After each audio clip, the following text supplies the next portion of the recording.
Hey guys, so what we got here today is a review for the Apple iPhone 16 Pro Max, which what we have right here for your viewing pleasure. This is somewhat of a review and overview of the phone, although this is Apple's more recent model of the iPhone, their current model as of right now by the time I post this video. And I got this phone a while back in September on release day.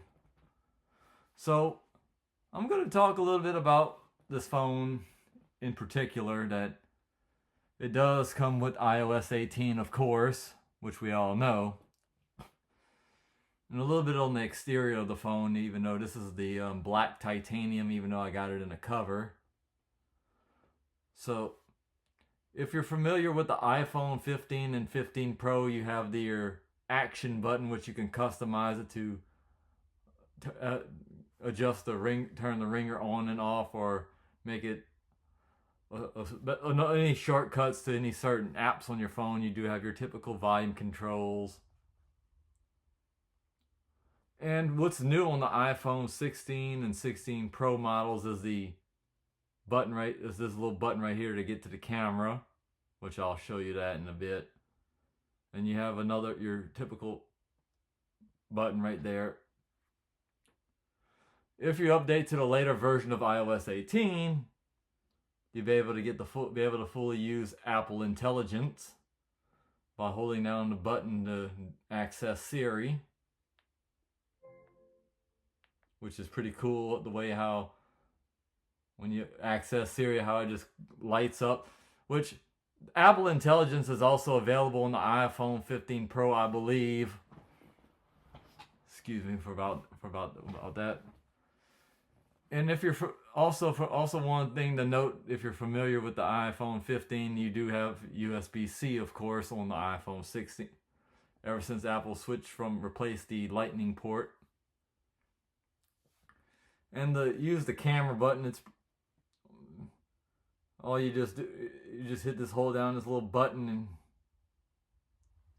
even though I can see myself, but and you could even use it to zoom and zoom out.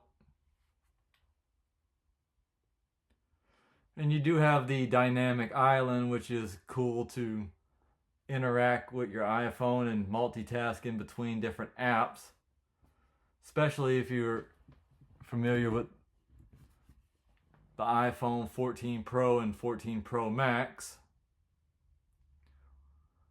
Although the only key difference is the iPhone 14 and the 14 Pro models was the last iPhone to have the Lightning port.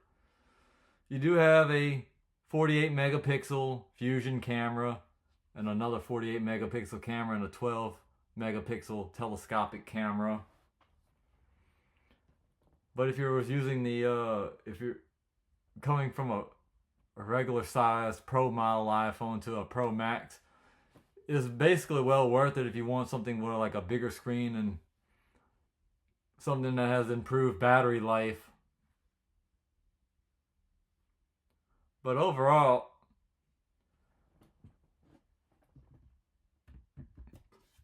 what's really neat is being able to type on the big screen on the Pro Max models.